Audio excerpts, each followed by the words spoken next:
그리고 또 다음으로 말씀드릴 거는 이게 화장품 트렌드라기보다는 전체적인 마케팅 트렌드라고 볼 수 있는데요.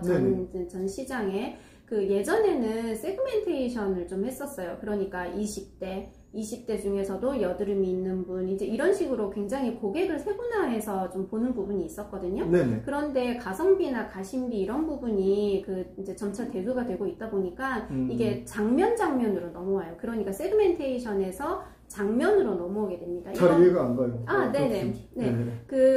저기 회사가 전략적인 부분 이거는 40대에서 50대를 타겟으로 하고 타겟층이 굉장히 중요했어요. 그렇죠. 네, 그렇지만 요즘은 예를 들면 타겟층이 뭐 생활 수준이 어떻다 해서부터 굉장히 다양하게 살펴서 이분들의 이제 그 타겟을 굉장히 좀 스페시픽하게 잡거든요.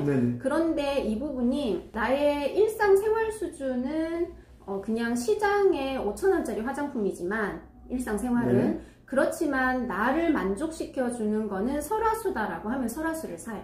이게 어떤 한 장면 그러니까 군으로서 나누어지는 게 아니라 한 어떤 그 장면으로서 이 마케팅이 전환이 되고 있습니다. 그게 가성비에서 가심비로 넘어가는 뭐 그런 것과도 일맥상통하네요. 그러니까 예전에는 20대만 바르는 브랜드가 있었다라고 하면 지금은 예를 들면 설화수가 특별한 것에 노출이 된다라고 하면 20대도 살 수 있고 50대도 살 수 있고 이런 형태가 된다라는 말씀이시죠? 자기가 원한다라고만 하면 이 꼭 내 물건을 사주는 사람이 하나의 타겟층일 이유가 없다는 거죠. 이제 그렇게 소비가 이제 조금 변하고 있고요. 그 다음에 아무리 LG와 AP가 독과점을 하고 있다라고 하지만은 그 굉장히 아까 그 화장품을 유통 판매하는 회사가 국내에 14,000개 업체 정도 돼요. 굉장히 많지 않습니까? 그러니까 이건 이제 인디뷰티라고 얘기를 하는데요. 여기에서부터 오히려 역으로 AP, LG가 오히려 미투를 하는 살짝 베껴가지고 내는 이제 이런 제품도 생길 수가 있어요.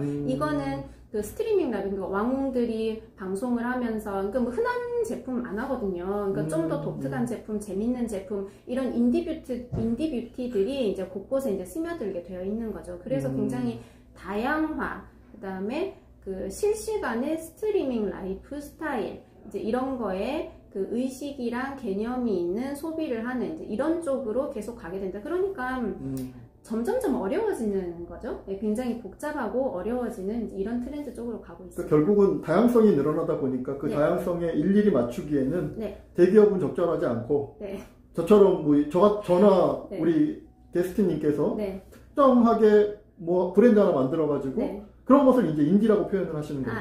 그렇죠? 그렇습니다. 오히려 이런 게 히트치면 대기업에서 오히려 베껴서 그걸 제품을 낼 수도 있는 거잖아요. 그렇습니다.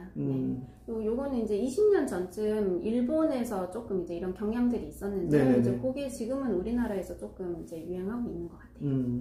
그래서 글로벌 화장품 트렌드는 뭐 각 대륙별로 뭐 이 인식별로도 좀 이제 보기도 해야 되지만 이제 그 코로나 이전에 그 코스메티컬이 이제 의료가 조금 접목이 된 좀 더 전문적인 또 치료가 가능한 이제 이런 이미지를 가진 화장품이 좀 대세였어요. 그런 트렌드가 또 하나 있는 것이고. 대세였어요. 이제 거기에 연장해서 그 소비층을 가늠할 수 없는 그 분류가 어떤 장면으로 전환이 되고 있는 이제 그런 점을 들 수가 있고 가심비로 넘어가는 이제 들 수 있고 그리고 내가 하나의 사회에 공헌하고 있다. 작지만 이제 그런 의식이 있는 개념 있는 소비 쪽으로 넘어가고 있습니다.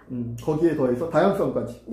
경쟁력 있는 인디뷰티들이 이제 점점 이제 나오고 있습니다. 자, 이런 것이 이제 글로벌 화장품의 트렌드, 앞으로 가야 될 방향성이라고 말씀하시는 거죠. 지금까지 글로벌 화장품 트렌드에 대해서 말씀을 해주셨는데요. 자, 그렇다면 앞으로 화장품의 변화 경향과 트렌드는 어떻게 바뀌나요? 4차 산업 얘기하고 있지 않습니까? 그리고 뭐 차량도 구독한다, 뭐도 구독한다는 구독 경제가 또 조금 이제 이슈가 되고 있고 그리고 전기차, 뭐 수소 이런 친환경 쪽으로도 화장품이랑도 그 연관을 시킬 수 있습니다. 그러니까 4차 산업, 구독 경제, 친환경 앞으로 화장품이 같이 그 변화하고 같이 이제 이어질 수 있는 방향은 요 세 가지로 볼 수 있겠습니다. 근데 친환경 같은 경우야 뭐 우리가 오랫동안 써왔던 말이라서 그렇게 낯설진 않은데 4차 산업 같은 경우에는 제가 인식하기에는 그 뭐 온라인으로의 판매 네네. 그 정도가 4차 산업인데 네. 구독이라는 말은 전혀 이해가 안 가거든요. 네네. 그럼 하나하나씩 좀 설명을 해주시죠.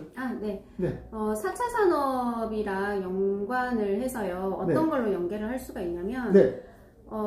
그 글로벌 트렌드에서도 볼 수 있듯이 이제 점점점 어떤 경계가 모호해지고 있어요. 네네네. 화장품은 단지 그냥 그 바르고 문지르고 뭐 이런 부분을 떠나서 뭔가 관리를 해주고 그리고 나에게 맞고, 그래서 우리나라도 작년부터 맞춤형 화장품이 하나의 화장품 군으로 들어왔어요. 4차 산업이 이런 것들을 또 이게 조금 그 현실화할 수 있는 부분이 되거든요. 네. 그래서 그 3D 프린터 이런 거를 내 얼굴을 가서 사진을 찍어. 그러면 이 굴곡이 전부 다 3D 프린팅으로 해서 마스크팩을, 나만의 마스크팩을 만들 수 있는 거예요. 그냥 일반 그 마스크팩을 이렇게 좀 뜯어서 보면 눈이 이렇게 해서 덮이는 것도 내 코 숨 쉬고 싶은데 콧구멍 막을 수도 있어. 그런데 3D 프린터로 나의 얼굴에 맞는 화장품을 만들 수가 있고, 그리고 미세먼지, 요즘은 중국이 또 조금 뭐 일을 덜 해가지고 덜하지만 미세먼지 굉장하잖아요. 네네. 그러면 어플이나 이런 기계로 해가지고요, 내 이마에 꼭 찍어요. 내 오늘 모습이 아이고야 가가지고 오늘은 뭐 딥 클렌징을 해야겠군. 이제 이렇게 데이터베이스를 해줄 수 있는, 관리를 해줄 수 있는 이제 이런 이제 기계 같은 걸로 건강을 체크할 수 있게 또 접목을 해줄 수가 있습니다. 사진을 보니까는 핸드폰에다가 간단한 기기 연결해서 네네. 어플 설치해가지고 띡 하면 뭐 수분이 몇 프로, 뭐가 몇 프로 뭐 이렇게 네네. 나오는 것도 된다는 것이죠. 네, 그렇습니다. 그리고 이제 조금 아무래도 규제가 조금 있어가지고 이거는 그렇게 나온지는 오래됐는데 네네. 조금 발전은 조금 느린데요. 유전자를 좀 이용하는 방법들도 있어요. 예를 들면 탈모 같은 거, 탈모 유전자를 내가 가지고 있다라고 하면 미리미리 좀 관리를 할 수가 있겠죠. 네. 이제 이런 부분이 또 조금 이제 접목이 될 수가 있고, 또 뭐 비대면하고 하다 보니까 색조 같은 거는 나한테 어떤 게 어울리는지 알 수가 없어요. 그런 거는 어플로 깔았을 때 이런 색감을 터치를 하면 내 얼굴에 그 색을 입혀주는 거예요. 이제 그런 식으로 해서 선택의 폭을 훨씬 스페시픽하게 조금 이제 나의 니즈에 맞게 선택할 수 있게 해주는 이제 이런 부분이 4차 산업과 연결을 할 수가 있습니다. 다음 구독은 어떤 게 있나요?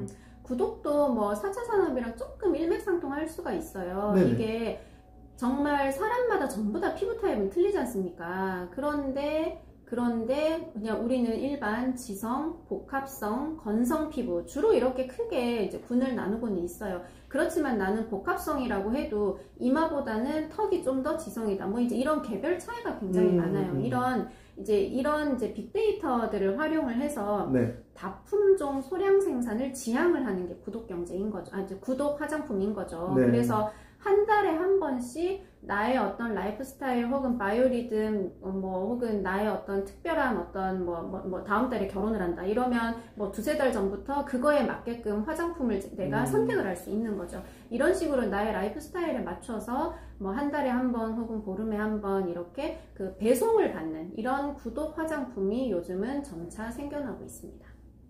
그럼 구독이라는 의미는 네. 아까 우리가 얘기했던 진정한 어떤 오타쿠? 내지 오덕쿠? 뭐 이런 걸로도 갈 수 있을 것 같아요. 네, 왜냐하면 네. 사람이 지금 말씀하셨듯이 네. 이마하고 턱이 다르듯이 네. 여름에 피부가 다르고 겨울에 네. 다르고 뭐 이럴 수 있잖아요. 네. 충분히. 네. 그러면 그때 계절에 맞게 내지는 월별로 해서 네. 매월 내가 일정한 돈을 지불하면 네. 거기에 맞는 것이 네. 15일이고 한 달이고 네. 두 달이고 뭐 이렇게 해서 올 수 있다는 게 바로 구독이라는 의미이신 거죠? 네, 그렇습니다. 예, 정확히 표현하셨어요. 충분히 가능한 얘기라고 생각이 드네요. 네, 지금도 점점 늘어나고 있는 추세입니다. 사실 생각하지 못했던 얘기들을 지금 하고 있다라고 생각이 드는데요. 네. 친환경 같은 경우에도 네. 제가 과거에 생각했던 그런 친환경이 아닐 것 같다라는 예감이 확 드는데 네, 친환경은 어떤 경향이 있는 건가요? 네. 앞서 글로벌 트렌드에서 클린 뷰티 조금 말씀드렸어요. 네, 이제 지구를 지키는 그런 쪽으로 가고 있는데요. 이 플라스틱 자체가 전부 탄소에서 나오는 거지 않습니까? 네. 석유, 석탄 이런 부분에서요. 그렇다 보니까 이게 쓰고 버려지는 게 너무너무 많습니다. 그리고 네. 플라스틱을 안 쓸 수가 없어요. 그래서 비싸더라도 불편하더라도 조금 모양이 밉더라도 나는 우리 지구의 후세에 나는 내가 하나의 몫을 하고 있다라고 하는 의식이나 개념을 넣은 이런 탈탄소에 발맞춰서 하겠다라고 하는 게 이제 친환경의 큰 트렌드라고 보시면 되는데요. 네. 근데 이게 외관이나 그러니까 겉보기나 품질이 좀 나빠져요. 그렇다 보니까 사실 그 프레스티지의 그 군에는 좀 맞지 않는 부분은 있습니다. 내가 막 수십만 원을 들여가지고 그 더 스토리 오브 후의 제품을 샀는데 나는 나의 가치가 그것이라고 생각해서 샀는데 사실 겉보기가 누르스름하니 그냥 우중충하니 이러면 이게 또 그런 이미지와 또 이제 부합이 되지 않는 부분은 좀 있거든요. 그래서 이제 그런 부분이 또 뭐 그게 시장이 다르겠죠. 아, 네, 그렇습니다. 고가의 네. 어떤 그런 시장이 있고, 네. 그리고 이제 환경을 생각하는 사람들은 뭐 그런 뭐 눈으로 보긴 좋지 않더라도 뭐 살 수 있는 거잖아요.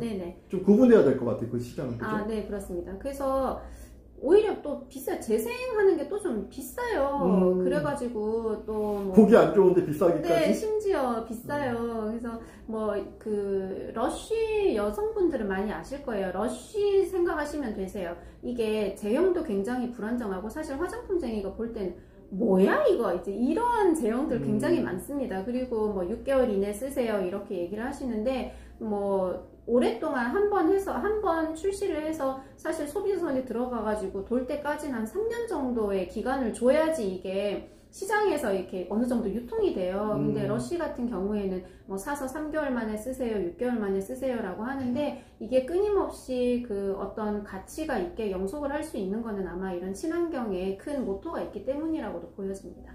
친환경 같은 경우는 장기적으로 이렇게 꼭 가야 되겠죠. 우리 후손을 조금이라도 생각한다라고 하면. 그래서 유럽의 어떤 규제를 잘 살피셔야 돼요. 유럽의 규제가 전 세계적인 규제가 되는 그 가장 선두적인 역할을 하고 있거든요. 그래서 아마 제가 알기로는 플라스틱도 몇십 년이더라. 한 10년에서 15년 남았을 거예요. 이제 그때까지는 좀 어떤 걸로 규제를 한다라고 지금 가이드가 나와 있는 걸로 알고 있습니다. 결국은 이런 규제들이 화장품 업계의 지각 변동을 일으킬 수도 있는 거죠. 아, 네, 할 수 있습니다. 네. 그런 측면에서 이제 말씀을 해주신 거고요. 네. 자, 이렇게 해서 우리가 4차 산업, 구독, 그리고 친환경에 대해서 생각을 해봤는데요. 자, 이제 전체적으로 총평을 해주시죠.